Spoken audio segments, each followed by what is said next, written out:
We attempted to LS swap this Porsche 911 in 8 hours, and as you can tell by the broken time clock, it didn't go very well. 4, 3, 2. With our subpar time management skills confirmed, we do have a running LS swapped Porsche 911 though. We also have a laundry list of items that need to be taken care of before this thing can see road use. None more important than a custom exhaust. The most important part of the exhaust to me is having some sort of X or H pipe, so that way this thing doesn't sound like a squatted truck. Tim got a nice head start on this while we were waiting for some other parts from the last video, but now we're on to the most important part. We need to put the bumper on, locate where the tip's going to be coming out, and then we need to make this last connection so everything stays situated properly.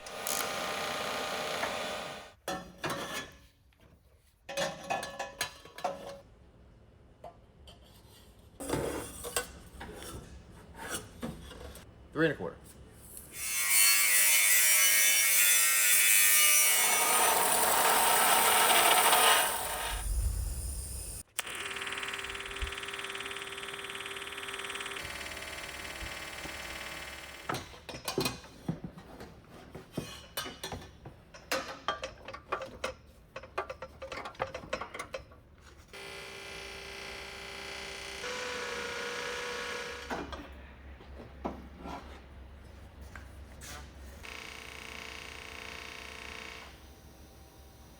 And now we get to the final, just tricky part, getting the tips to match. On a single exit exhaust, it just kind of has to look good in the bumper opening. On this, it has to look good in the bumper opening, and the other side has to do the same. So obviously you've got your side to side and up and down play, but then you've also got in, out. You have if it points inward, if it points downward, if it points upward. It's just absolutely crazy, and that's why we have the one on this side taped up. That one kind of needs to be pulled outward in order for the whole look to be complete, and honestly it's not looking too bad. That is pretty close and pretty symmetrical.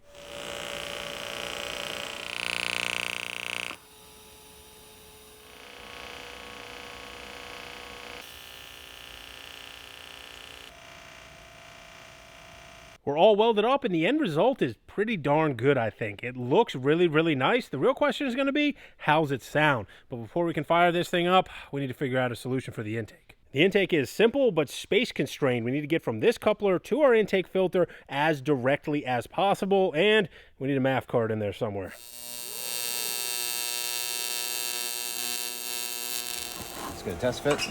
You know, fun fact that you guys didn't know, Tim used to work at the Spurb Area Police Department. My cruiser weighs 16,000 kilograms.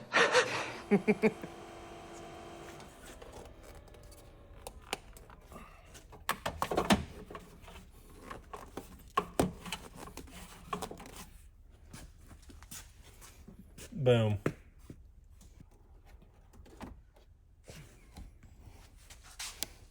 No! Not even close.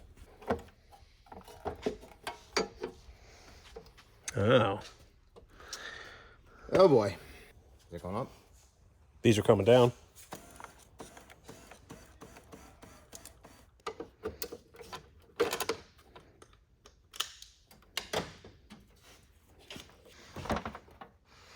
So long, active arrow. Now, while Tim welds up the pipe, I've got a little bit of cutting to do.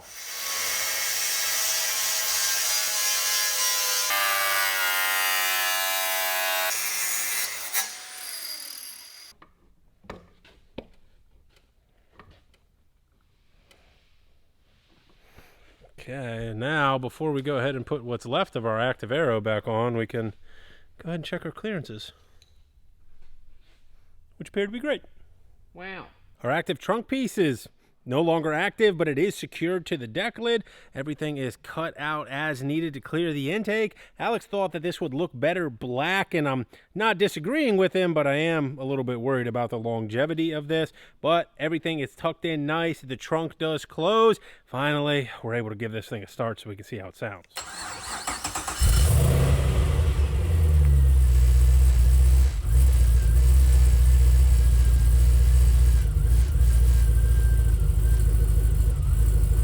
Maiden.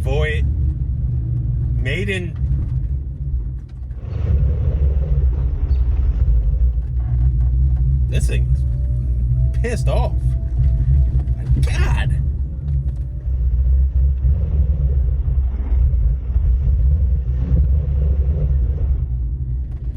It is not happy about something.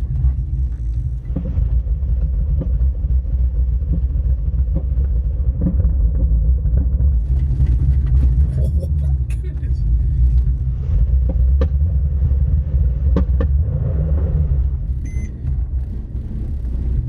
Oh, visit workshop, thank you.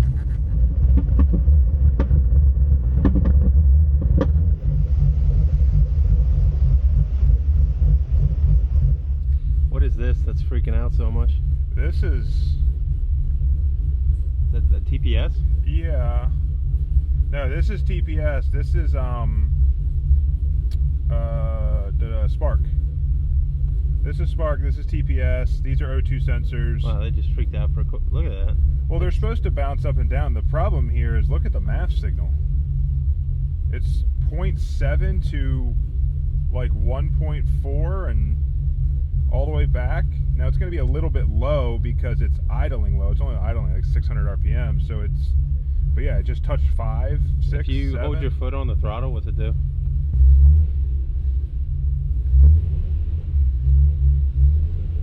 Gets even worse. You think it has a bad MAF? Don't you love your job? I mean, do I love having a camera shoved in my face when I'm trying to diagnose a potential wiring issue? Kinda. No, but seriously, if you're tired of your job, you're unhappy in your career, thought about the possibilities of the tech industry, then you need to check out today's video sponsor, 1010. You're probably thinking it's too late, too expensive, or just too hard to make a switch at this point, but that's just simply untrue. 1010 is an online beginner-friendly boot camp that prepares you for a job in the tech industry with no prior tech experience needed and no risk to you.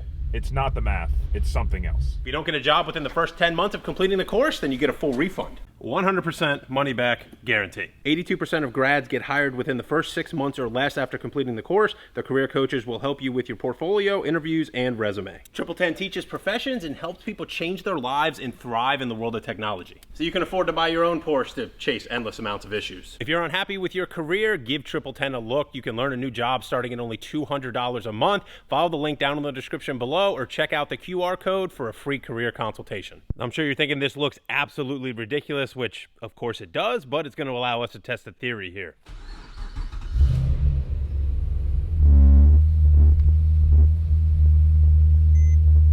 Completely different readings and much more stable.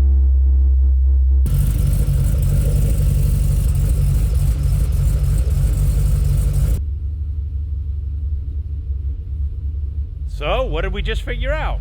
This is a factory intake from a C6 Z06. We keep it around the shop just for when we get a Corvette that comes through with the blown off intake, we can put it on, that way we can start the engine. Now, what we know is that GM has the MAF placement on this exactly where they want it for the efficiency.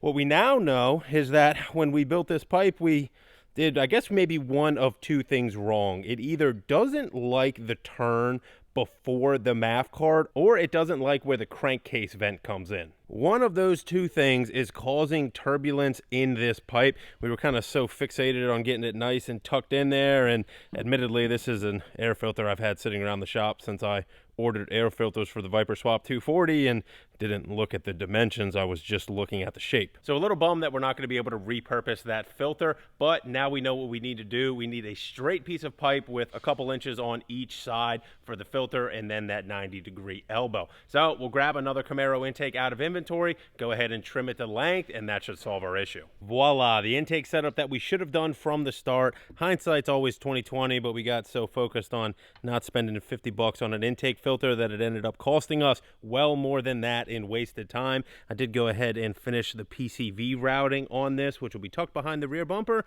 and has a spot that comes in right at the front of the intake filter now.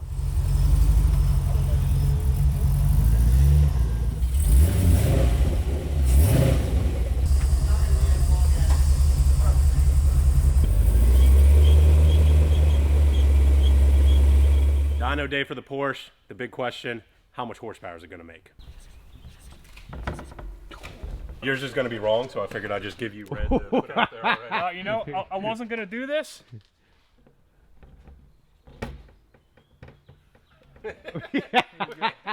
You get to pick which color if you're going to be correct or incorrect. Whatever, right? Say 367.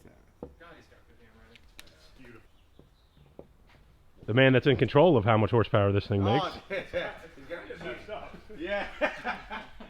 Although he can't like guess. Ooh, he's going low. Okay. Okay. Come on, bro. Okay. Up, man. The official numbers are in. Time to see what she makes.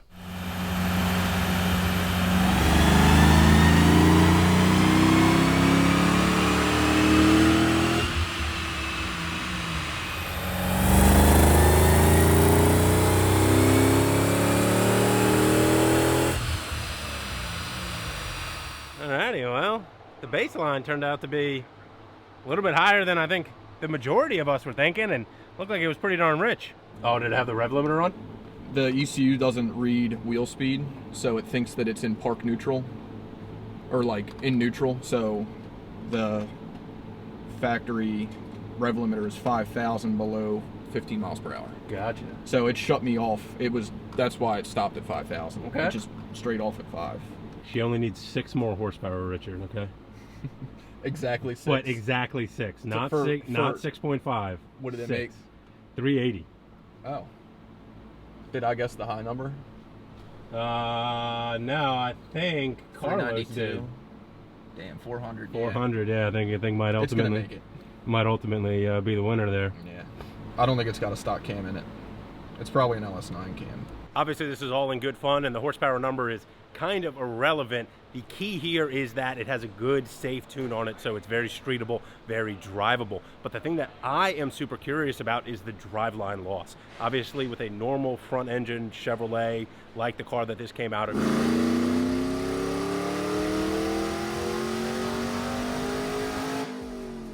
you have a transmission, a drive shaft, then a differential out to the axles.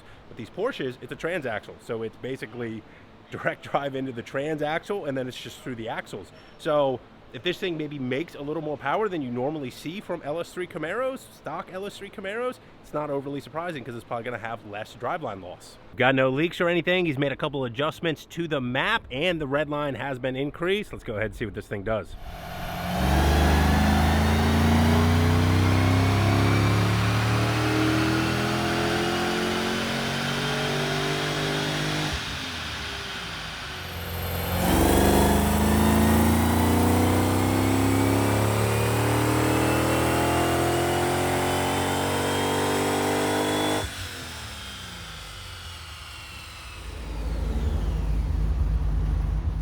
Dang!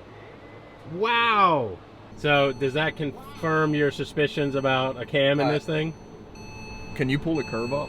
So they don't support high 'Cause- horsepower LS3s. See the injector Yeah. duty? That white line that that's it bouncing all over the place. Yeah, which means it's out of fuel right there. We'll see what happens. If it starts nosing over hard, I'll say it's probably running out of fuel. Stock LS3s does totally fine. Cam LS3s, you have to go to a Marlboro. So if it does truly have a cam, and that's the case, then we're either going to have to put a pump in it or dumb it down. So when Lee and I were doing the engine part of this, I thought about pulling the rear plate and seeing if it said it had a cam or not. We were just going for time, and it was an extra time, so I said forget it, and we just kept on rolling. Now I wish we did. Factory fuel pump from the Porsche. It's just not enough for the fuel flow that it needs with a cam in it, which we weren't really anticipating. But again, the point here is not to make some peak power number. It's to get it nice, safe, drivable so that the next owner of the car can have fun with it. What's up over here, loser? What's that? I put yours in red for a reason. Guess wrong. Wait, I'm obviously closer than you are. You're not closest though. I'm closer than you. But you're still a loser. I didn't say I wasn't a loser. I'm just Might not saying. be smart, but I'm smarter than you, and that's enough for me, guys. All right. Well, we're not done yet, but Carlos, that's the worst check mark ever. Carlos, big winner. Carlos, how's it feel to be the smartest guy in the shop? I knew it was gonna be close to 400. That's just all in a day's work, huh? Yeah. What's up over there, loser? What can I say?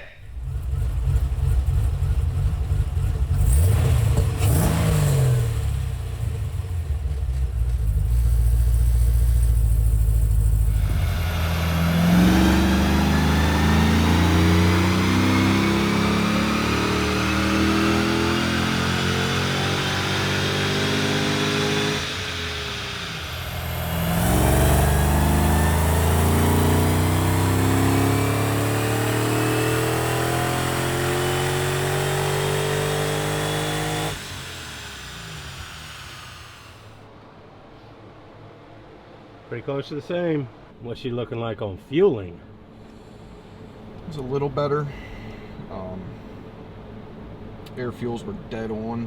Whether you like this LS swap or not, I don't think anybody can argue that a 420 horsepower Porsche isn't an absolute weapon on the street. Now the question that I want to answer though is, what does the weight and weight distribution on this car look like?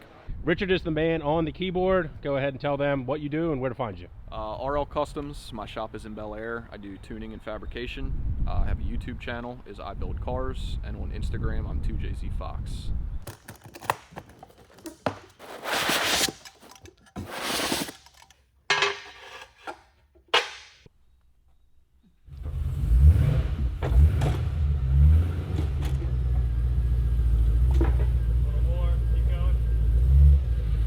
I've already seen it, unfortunately. Oh, come on. You're cheating. What a rookie mistake. Yeah. right, I didn't think twice. So I guess I'm out of the guessing here. Now you get the guess. It's just Fernando and I then. So Google says that this with a 6-speed transmission should weigh 3,075 pounds. 3,000. Oh, okay. Wow, that's light. That is light. Oof. Very light. I'm going to say that this car is going to be lighter. Okay, what do you think? Heavier or lighter and an actual official guess. I'll put a number on it here in a second. 2950. 2950, under 3,000 pounds. I definitely think it's lighter. I don't think it's that much lighter. I'm going to say 3,010 pounds. 2991. Dang! So, I mean, pretty much right in between us. Yeah, basically. That's not bad. So, but he's under 3,000. under 3,000, I think, is massively impressive for this car. Maybe more importantly, though, what's the weight distribution on it look like? It's very rear heavy, as you expect. Yeah, and these cars are always like that. I'd really love to know what it is with a factory engine, though. If, because the LS is longer, it actually puts more weight on the back end, or if it's not noticeable. But you also got that electric power steering pump up front now to offset some. That's a little bit. It's a lot of weight in the back, but there's also less of it. So, I don't know, get your phone out, Google it, let's see what it says. This car does have electric power steering now. That's part of the conversion, and Lee's right. It's up in the front trunk, but it also has everything else just to show you guys that all the trim pieces are there. It's a complete street car. 997 C2 is 38% front, 62 rear. Compared to what we have, which basically kind of round up is the easiest way, we have 64% rear. So it is slightly more rear heavy, 2%, but in the grand scheme of things, I think that's pretty good. All that means is more traction when you throw turbos on it. Oh. Yep. More traction, more weight on the rear, it works out. Yeah, that works. Traction. Permission to add more power, right? So the numbers are officially in, a little bit under 430 wheel horsepower and a little bit under 3,000 pounds, which is great on paper, but the real question is, how's it drive?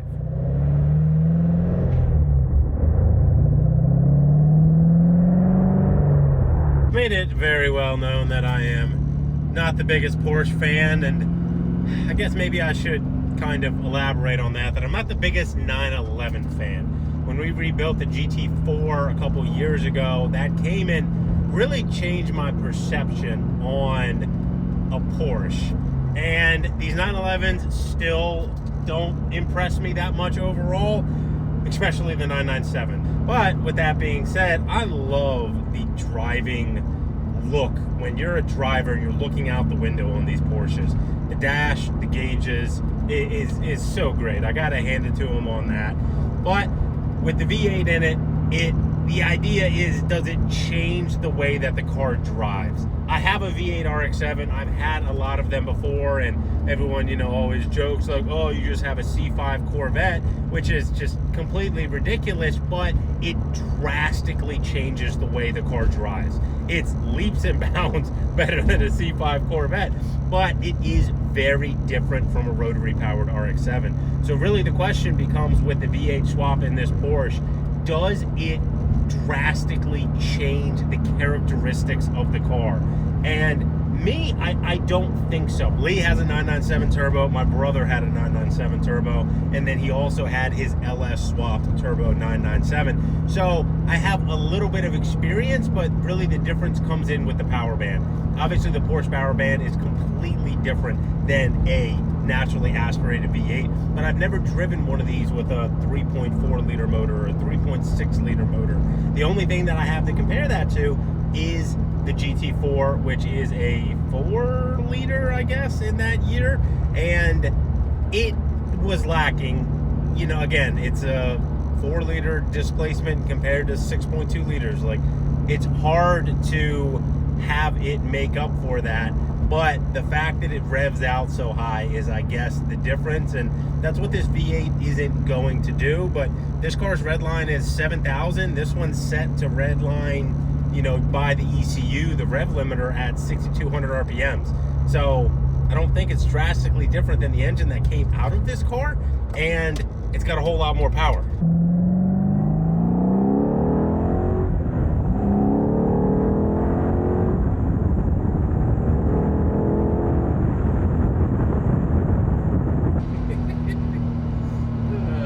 Definitely no slouch, that's for sure. I recently did some work on my buddy Pig's RX-7, which is a cammed 5.7 liter with a T56, and I told him when I drove that car, it made just over 400 horsepower. 400 horsepower in a just under 3,000 pound car is like the most fun street car ever. We build a lot of high horsepower stuff on these channels, and it gets to a point where honestly it's ridiculous, where you have these 700, 800, 1,000 plus horsepower cars that you're trying to get to hook on the street, on prep surfaces, and it's fun to build them and it's fun to go over the numbers, but they're not that much fun to drive because there's too much power. Where you have something like this, I mean, it just dead hooks second gear. Now, I don't want to toot, you know, Tim and I's horn too much, but this exhaust is absolutely fantastic. The MagnaFlow mufflers, funny enough, we kind of ended up with by, I guess, just chance. I was going to pick up a set of Vibrant mufflers like I normally do, and they didn't have 2 mufflers available. So these MagnaFlows were priced just slightly cheaper, and they were really kind of all I had available. Obviously, MagnaFlow is a well-known brand, so I thought that it would sound good, but Tim and I, with the design, we kind of just worked our way through it. I had really a kind of basic idea in my head, but originally we were going to tuck the mufflers way further up into the corners of the bumper, kind of where they are from the factory, and we ended up doing a little bit more direct route. But honestly, it's got a great tone to it. It's not too loud, but it's also completely bearable. I don't even know if you guys can hear it right now. I'd like to think you probably can, but it's relatively quiet when you're just cruising, but then when you give it some load, man, it wakes up. Now, I don't think that we're completely done with this car just yet. I think we might need a set of front tires for it. It's got a little bit of wobble in the steering wheel, which could maybe be out of balance front wheel, or maybe just a slightly worn tie rod end on the front. But we're going to have a little bit of quirks to work out. As far as running, though, with the time that it's spent on the dyno and the little short trips that we've made around the shop with it just to make sure it was ready for the dyno, I think the engine side of things is pretty good. But the fact that this is a car that we picked up, never drove the car before we engine swapped it, we're going to have a little bit of stuff with the suspension to work through, especially given the mileage on the chassis.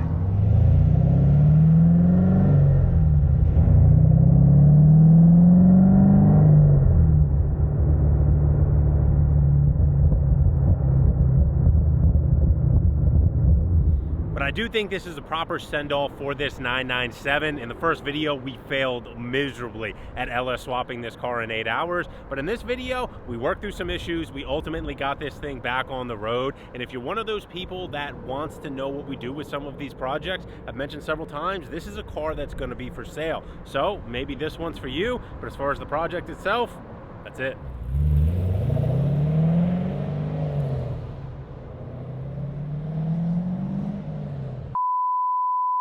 How much you weight? Like 245 pure muscle, you know? If you left your Crocs in our parking lot, please come and get them. It just flashed up the spoiler failure control. Yeah, that's not there anymore.